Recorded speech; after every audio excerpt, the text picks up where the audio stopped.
ಬರಬೇಕು. ನಮಸ್ಕಾರ ಶಾಂಭಟ್ರೆ.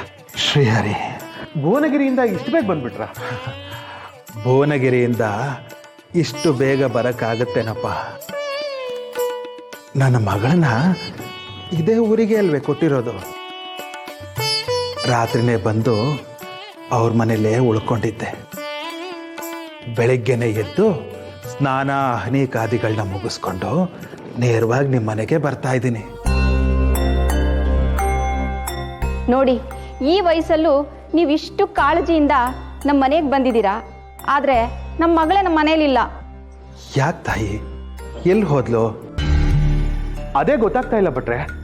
ನಾವು ಬೆಳಗ್ಗೆಯಿಂದ ಹುಡುಕ್ತಾನೆ ಇದ್ದೀವಿ.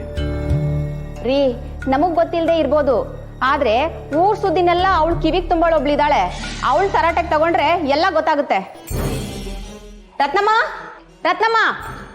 ಬಂದೆ ಅಮ್ಮ. ಸರಸ್ವತಿ ಎಲ್ಲಿ? ನನಗೆ ಗೊತ್ತಿಲ್ಲಮ್ಮ. ನಿನಗ್ ಚೆನ್ನಾಗಿ ಗೊತ್ತು. ಊರ್ ಸುದ್ದಿನೆಲ್ಲ ತಂದು ಅವಳು ಕಿವಿಗೆ ತುಂಬಾಳು ನೀನೇ ತಾನೆ? ಅಮ್ಮ, ಇವತ್ತು ಬಂದಾಗಿಂದ ನಾನು ಅವ್ರನ್ನ ನೋಡೇ ಇಲ್ಲ.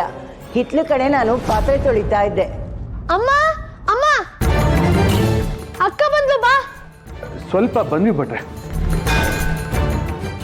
ಸುಮ್ನೆ ಇರೋ. ನಾನು ಸುಮ್ನೆ ಇರಲ್ಲ. ಏಯ್, ಎಲ್ಲೇ ಹೋಗಿದ್ದೆ ಬೆಳಗ್ಗೆನೆ? ಇವತ್ತು ವ್ರತ ಇದೆ ಅಂತ ಜ್ಞಾನ ಇಲ್ವಾ ನಿನ್ಗೆ? ಅಮ್ಮ, ನಾನು ಹೇಳ್ತೀನಿ. ಅಕ್ಕ ಇವತ್ತೇನ್ ಮಾಡಿದ್ಲು ಗೊತ್ತಾ? ಏನೇ ಮಾಡ್ದೆ? ಅದನ್ನು ನಾನು ಹೇಳ್ತೀನಿ. ಬೀದಿ ಕೋಲಲ್ಲಿ ಒಬ್ಬ ಭಿಕ್ಷುಕ ಜ್ವರ ಬಂದ್ ಬಿದ್ದಿದ್ದ. ಅವನ್ ಸೇವೆ ಮಾಡಕ್ ಹೋಗಿದ್ಲಿಳು.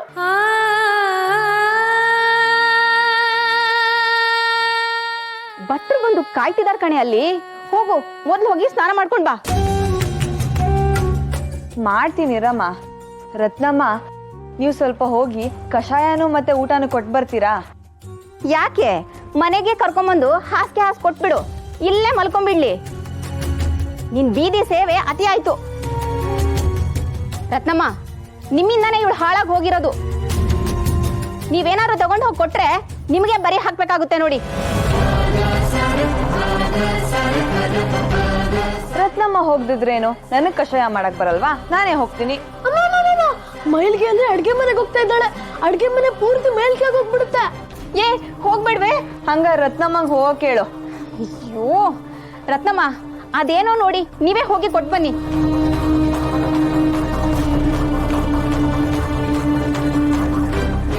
ಇನ್ನು ಇಲ್ಲೇ ನಿಂತಿದೆಯಲ್ಲೇ, ಹೋಗಿ ಸ್ನಾನಕ್ಕೆ. ಅದ್ ಯಾವ ಗಳಿಗೆಲ್ ಹೆತ್ನೋ ನಿನ್ನ. ನಿನ್ ಜೊತೆ ಹೇಗಿ ಸಾಕಾಗಿ ಹೋಗಿದೆ.